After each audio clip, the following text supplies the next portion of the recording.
আসসালামু আলাইকুম, কেমন আছেন? আমি হচ্ছে ফুলকপির ভর্তা বানাবো। কী দিয়ে বানাই দেখেন। এটা হচ্ছে উপরের এই কালো কালো এগুলো ফেলে দিবে, ফেলে দিয়ে হচ্ছে ভালো করে ধুয়ে সিদ্ধ, এখন হালকা একটু সিদ্ধ করবে। এটা পানি, ফুলকপিতে যে পানি আছে ওগুলো দিয়ে সিদ্ধ হবে। তারপরে হচ্ছে একটু তেল দিয়ে ভাজা ভাজা করে নেবে। এই ভর্তাটা কিন্তু অনেক মজা হয়।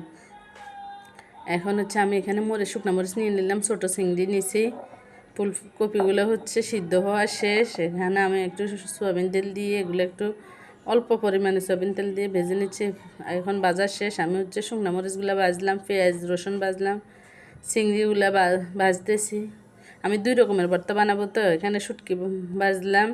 আমার সব ভাজাভুজি শেষ। দেখেন এখানে হচ্ছে শুকনো মরিচ আর হচ্ছে চিংড়ি মাছ আর ফুলকপি, আর এখানে হচ্ছে পেঁয়াজ রসুন আর হচ্ছে শুটকি।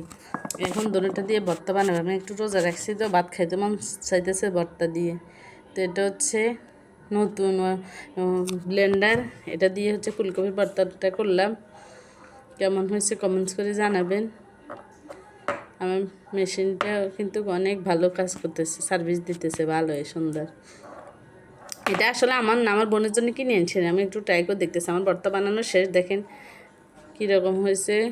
আমার ভর্তাগুলো কমেন্টস করবেন, লাইক করবেন, সাবস্ক্রাইব করবেন। আজকের মতন এখানে বিদায় নিলাম। আল্লাহ হাফিজ, আসসালামু আলাইকুম।